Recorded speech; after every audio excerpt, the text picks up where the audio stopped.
Impartial గా వ్యవహరించాల్సిన election commission ఏదైతే ఎన్నికలు మొదలైనప్పటి నుంచి కూటమితో కలిసినప్పటి నుంచి చూస్తా ఉంటే ముఖ్యంగా పల్నాడు ప్రాంతంలో టార్గెట్ చేసి అధికారులు మార్చడం దగ్గర నుంచి చూస్తా ఉంటే ఈ రోజు ఎన్నికలు అయిన తర్వాత ఈ వారం రోజు పరిణామాలు చూసినా కూడా మొత్తం వైఎస్ఆర్ కాంగ్రెస్ పార్టీ ఒకటే ఏదో గొడవలు చేసింది, తెలుగుదేశం పార్టీ వాళ్ళంతా సత్యహరిచంద్రులు, వాళ్ళు ఎటువంటి ఏం పని చేయలేదు అన్న ఇదిగా కూడా ఈరోజు ఎలక్షన్ కమిషన్ గానీ ఈ రోజు మొత్తం తెలుగుదేశం పార్టీ గురించి మాట్లాడే పరిస్థితి ఈరోజు చూస్తా ఉన్నాం. అదిగాక 13వ తారీఖు నుంచి ఈ రోజు దాకా మాచర్లో జరిగిన గొడవలు కావచ్చు, లేకపోతే పిన్నెల రామకృష్ణారెడ్డి గారి మీద వస్తున్న అపోహలు కావచ్చు, అన్నీ కూడా ఈరోజు స్పష్టంగా మేము ఒకటే చెప్పదలుచుకున్నాం. ఈ రోజు ఏదైతే ఎన్నికలు మొదలైనప్పటి నుంచి ప్రత్యేకంగా ముఖ్యంగా పల్నాడు ప్రాంతాన్ని టార్గెట్ చేయడంలో కానీ ముఖ్యంగా దాంట్లో మాచర్ల నియోజకవర్గానికి సంబంధించి ఎన్నికలు ఇంకొక 3 రోజులు ఉండగానే అధికారులంతా ఒకటౌటిని మార్చడం, ఎస్ఐల్ని సీఐల్ని మార్చడం, సీఐలు కూడా వాళ్ళ సామాజిక వర్గానికి సంబంధించి సీఐలు తీసుకురావటం ఇవన్నీ కూడా చూడటం జరిగింది. ఈరోజు వాస్తవానికి ఈరోజు ఆ రోజు ఎన్నికల రోజు కూడా అనేక సార్లు మా ఎమ్మెల్యే అభ్యర్థి రామకృష్ణారెడ్డి గారు అనేక సార్లు చెప్పాడు. ముఖ్యంగా ఈరోజు వాళ్ళు చెప్తా ఉన్నారు, వాళ్ళ ఎంపీ అభ్యర్థి కృష్ణదేవరాయలు గానీ వీళ్ళందరూ కూడా ఏం చెప్తా ఉన్నారు, మాకు పోలీసు ఎక్కడా కూడా సహకరించలేదు, పోలీసు ఇది చేయలేదు, పోలీసు బందోబస్తు పెట్టలేదని మాట్లాడుతున్నారు. ఈరోజు స్పష్టంగా మేము తెలుగుదేశం పార్టీ నాయకులు కానీ ఈసీఐని కూడా అడుగుతా ఉన్నాం, మీరు ఇంపార్షియల్ గా వ్యవహరించలేదని దానికి. ఈరోజు ఇదే మాచర్లో ఎమ్మెల్యే గారి గ్రామమైన కర్లగుంట కావచ్చు, కేపీగూడెం ఏదైతే కేవలం 4,000 ఓట్లున్న 2 గ్రామాలలో పక్కపక్క గ్రామాలలో 2 డీఎస్పీలు పెట్టారు మీరు.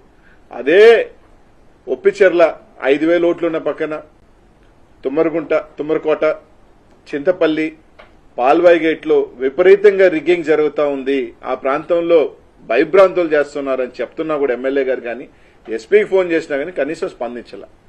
ఈ రోజు ఆ రోజు స్టార్ట్ అయిన రోజు చూసుకున్నా కూడా ముట్టుకూరు గ్రామంలో ఆ రోజు ఆ తెలుగుదేశం పార్టీ వాళ్ళు పోయి ఎస్సీలని బీసీలని కొట్టడం కానీ, ఈ రోజు అలాగే తుమ్మరకోట్లో అయితే దాదాపు ఈ రోజు ఈసీని అడుగుతా ఉన్నాం మేము, మీరే అన్నారు 9 దగ్గరలా ఈవీఎంలు పగలగొట్టారని.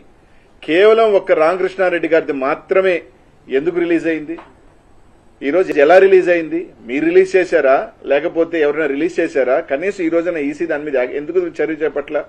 9 పగలగొడితే కొరవ 8 ఎందుకు రిలీజ్ కాలేదు? కొన్ని 8 సంఘటనలు ఎందుకు రిలీజ్ కాలా? ఆ ఫుటేజ్లు ఎందుకు బయటకు రాలా? దీని మీద అన్ని కూడా అని చూస్తున్నప్పుడు ఒక అనుమానాలు దావదిస్తా ఉన్నాయి. ఈరోజు తుమ్మరకోటకు సంబంధించి తెలుగుదేశం వాళ్ళు పగలగొట్టారు, దాదాపు ఇంకొక దగ్గర పగలగొట్టారు, చింతపల్లిలో రిగ్గింగ్ చేశారు, ఒప్పిచెర్లలో అయితే ఎస్టీల్ని ఓట్లు లేకపోతే బూత్లో కొట్టుకొని బయటకు తీసుకొచ్చారు. ఇదే పాల్వాయి గేటుకు సంబంధించి బీసీలు ఎస్సీలు మహిళలు ఓట్లైన పోతా ఉంటే ఓట్లైనీయకుండా కొట్టి తరిమేస్తుంటే ఎమ్మెల్యే గారు పోయి దాదాపు 1.5 గంట ఎస్పీకి ఫోన్ చేసినా అదే ఎస్పీ గారు మాచర్ల చుట్టూ తిరిగారు కానీ కనీసం పాల్వాయి గేట్ దగ్గరికి రావాలన్న ఆలోచన కూడా చేయలేదు. ఎందుకంటే ఇదంతా ఒక ప్రీ ప్లాన్డ్ గా ఎక్కడెక్కడ ఇబ్బంది పెట్టాలి, ఎక్కడెక్కడ తెలుగుదేశం వాళ్ళు రిగ్గింగ్ చేసుకోవాలి అని ఒక ప్రీ ప్లాన్డ్ గా చేసిన పద్ధతిలోనే నడిచింది. 1.5 గంట సేపు ఎమ్మెల్యే గారు ఆడ నిలబడి ఈరోజు ఎస్సీలు గాని మహిళలు గాని వచ్చి బోరుమని విధంగా మమ్మల్ని ఓట్లనేది కొట్టి తరిమేస్తారని ఎస్పీ గారిని స్పందించకపోతే ఏ అభ్యర్థి అయినా ఎవరైనా ఏం చేస్తారు? కొన్ని కన్వీన కార్యాలు దీనికి ఎవరు రెస్పాన్సిబుల్? దీనికి సంబంధించి అధికారులు రెస్పాన్సిబుల్ కదా? ఎలక్షన్ కమిషన్ కి ఈ ప్రాంతాల్లో ఒకసారి 7 బూతుల దగ్గర పగలగొట్టేస్తే రీపోలింగ్ ఎందుకు పెట్టలేదు? మళ్ళీ అక్కడే రీపోలింగ్ ఎందుకు చేయించారు? ఇదే తుమ్మరకోటలో మేము ఎస్పీ గారికి ఫోన్ చేశాం, సార్ అక్కడ భయపడతా ఉన్నారు, ఏజెంట్లు కూర్చునే దానికి కూడా ఇబ్బంది అంటే పోలీసు ఆడ కూర్చోబెట్టి వైసీపీ ఏజెంట్లు లేకుండా రిగ్గింగ్ చేయించిన మాట వాస్తవం కాదా? ఇది ఎస్పీ గారితో మేము మాట్లాడలేదా? పాల్వాయి గేట్ దగ్గర ఆయన రామకృష్ణారెడ్డి గారు ఏదైతే రామకృష్ణారెడ్డి అబ్బాయి తలబగిలింది, ఆయనకి దెబ్బలు తగిలినాయి. ఈరోజు అనేక రకాల అరాచకాలు తెలుగుదేశం పార్టీకి వక్తాసుగా ఈరోజు అడుగుతా ఉన్నాం. మీరు చెప్తా ఉన్నారు కానిస్టేబుల్ 2 గ్రామాలకు సంబంధించి డీఎస్పీలను పెట్టి కర్లకుంటలోను కేపీగూడెంలో ప్రతి ఓటర్ని ఇది నీ ఓటా అని మీరు చూసిన డీఎస్పీ గారు ఒప్పిచెర్లో గాని తుమ్మరకోటలో గాని చింతపల్లిలో గాని పాల్వాయిగోట్లో గాని ఎందుకు చూడలేదని అడుగుతా ఉన్నా. అక్కడికన్నా ఎక్కువ ఓట్లున్న ప్రాంతం కదా, ఇక్కడ ఎందుకు పెట్టలేదు మీరు డీఎస్పీలని? ఎందుకు సీఐల్ని పెట్టలేదు? ఎందుకు ఎస్ఐని కూడా సంబంధించి ఎందుకు పెట్టలేదు? కనీసం దాని ఫుటేజ్లు రిలీజ్ చేయండి. కనీసం ఈ 4 బూతులకు సంబంధించి చింతపల్లిలో ఉన్న 4 బూతులు, ఒప్పిచెర్లో ఉన్న 3 బూతులు, తుమ్మరకోటలో ఉన్న 3 బూతులను ఈసీ ఎలక్షన్ కమిషన్ అర్థం నిజంగా ఇంపార్షియల్ గా చేసే పని అయితే ఆ బూత్ లో రోజు జరిగిన వారి అంతా కూడా తీసి జరిగిన దాని మీద విచారణ జరిపి అవసరమైతే రీపోలింగ్ పెట్టమండి. ఈరోజు స్పష్టంగా మా ఎమ్మెల్యే గారు దాని మీద రీపోలింగ్ జరగండి, ఈ విధంగా జరిగితే దాని మీద ఈ రోజు దాకా యాక్షన్ తీసుకోవాలి. 13వ తారీఖున మీరు చెప్పారు పగలగొట్టారని, 13వ తారీఖున ఎస్పీ లేరా? పోలింగ్ ఆఫీసర్ లేదా? ఆ రోజు వెబ్ కాస్టింగ్ నుంచి మీరు వీడియో ఎందుకు తొలగించలేదు? 20వ తేదీ దాకా పట్టిందా మీకు? అంటే ఎవడో రిలీజ్ చేస్తే ఫేక్ది కావచ్చు, వాట్ ఎవర్ రిలీజ్ చేశారు. అది ఎలా రిలీజ్ అయింది? ఒకటే రిలీజ్ అయింది. 9 ఏమైనాయి? 9 ఉండాలి కదా. ఆ 9 ఎందుకు రిలీజ్ చేయలేదు?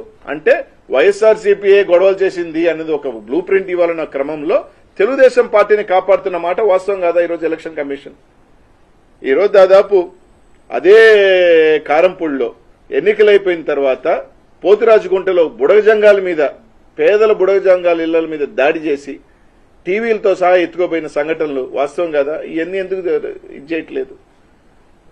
ఈరోజు కేవలం మేము అడుగుతా ఉన్నాం, ఈ 4 గ్రామాలకు సంబంధించి మీరు ఫుటేజ్ రిలీజ్ చేయండి. ఒప్పిచర్ల కావచ్చు, చింతపల్లి కావచ్చు, తుమ్మరకోట కావచ్చు, పాల్వాయి గేటుకు సంబంధించి ఏదైతే మీరు చెప్తున్నారు ఎమ్మెల్యే గారు పగలగొట్టారని చెప్తున్నది కాకుండా కొరవ దగ్గర పగలగొట్టిన ఈవీఎంలన్నీ పగలగొట్టిన అన్ని ఫుటేజీలు రిలీజ్ చేయండి. ఆ రోజు పోలింగ్ జరిగిన సరళి కూడా మీరు రిలీజ్ చేయండి. ఖచ్చితంగా దాంట్లో రిగ్గింగ్ జరిగిన మాట వాస్తవం కదా, పోలీసు అండదండలతో జరిగిన మాట వాస్తవం కదా అని అడుగుతా ఉన్నా. ఇదే ఎమ్మెల్యే గ్రామంలో ఒక డీఎస్పీ గారు జగదీష్ గారిని పొద్దున్నీ సాయంకాలం దాకా పెట్టారే, కేపీగూడెంలో పెట్టారే, పెట్టి ప్రతి ఓటర్ని ఇది నువ్వు కరెక్ట్ ఓటరా అని చెప్పి వెరిఫై చేశారే. ఈ గ్రామాల్లో ఎందుకు పెట్టలేదు? నేను అసలు ఒప్పుకోను. ఇప్పుడు చాలా మంది చిన్న పిల్లలు కూడా ఇక్కడ దీనిలో కేసెస్ లో ఫిక్స్ అయ్యారు. 19 ఇయర్స్ చదువుకుంటున్నారు. అట్లాంటి వాళ్ళు ఆ రోజు ఎలక్షన్ అప్పుడు ఎక్సైట్ అయ్యి గొడవల్లో పార్టిసిపేట్ చేశారు. ఇప్పుడు వాళ్ళందరిది రౌడీ షీట్ ఓపెన్ అయింది. అండ్ ఎవరు ఇది స్టాప్ చేయడానికి లేదు. ఎవరు నాకు ఫోన్ చేస్తే కొంచెం చూడండి అమ్మా, ఇది వదిలేయండి, వాళ్ళు మంచి వాళ్ళు, వారు ఇది ఏం వినడానికి లేదు. ఎవరైనా అట్లాంటి దానిలో పార్టిసిపేట్ చేస్తే అందరి పేరు మీద కేసు కట్టడం జరుగుతుంది. అసలు ఎవరికి వదిలిపెట్టడం జరగదు. ఇది సింపుల్ ఇన్స్ట్రక్షన్ ఉంది ఆల్ పోలీస్ ఆఫీసర్స్ కి. ఇప్పుడు ఇట్లా పరిస్థితి వచ్చింది, దాని ఎక్కడ ఏం వినడానికి లేదు, ఏం కన్సిడర్ చేయడానికి లేదు. ఎవరు తప్పు చేస్తే జైలుకి పోతారు అంతే. సో ఇప్పుడు మీరు చాలా మంచి వాళ్ళు, నాకు తెలుసు. ఈ నా మెసేజ్ ఏముంది, ఇది స్ప్రెడ్ చేయాలి. మీరు పోలీస్కి సహకరించాలి. మనం పీస్ఫుల్ గా కౌంటింగ్ ఇక్కడ జరిపిస్తాము. ఈవెన్ కౌంటింగ్ తర్వాత కూడా ఏమీ ఎక్కడ ఇన్సిడెంట్ లేకుండా చూస్తాము. పోలీస్ మీ సర్వీస్ లో ఉంటుంది. మీరు కూడా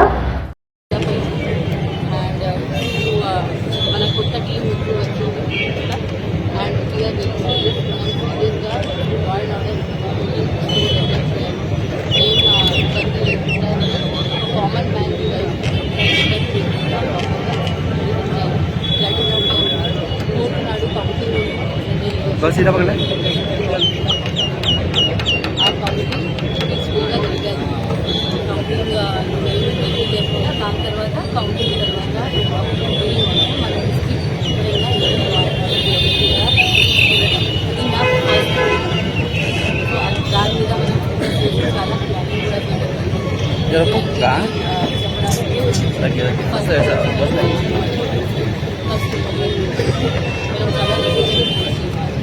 అప్పుడు ఎట్లాంటి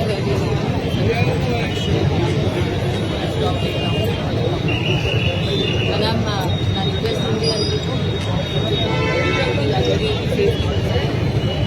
అండ్ నా మెసేజ్ ఏముంది అది పబ్లిక్ కోసం దట్ ఈ లా అండ్ ఆర్డర్ ఇంత టైంలో పార్టిసిపేట్ అల్టిమేట్లీ మీ మీద కేసు పడతాయి. నేను ఎదుర్కొన్నది లేదు.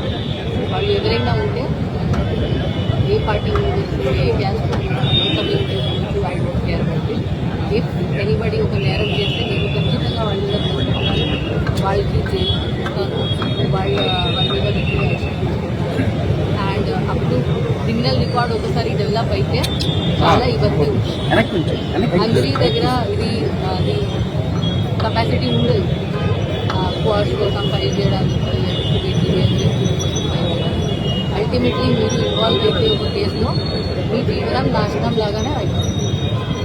ఒకసారి కేసు ఇట్లాంటి cases political writing cases even పిల్లల కేసు కూడా రౌడీ షీట్ ఓపెన్ చేస్తారు. సో రౌడీ షీట్ ఓపెన్ చేస్తే మీరు ఒక రౌడీ ఉంటారు.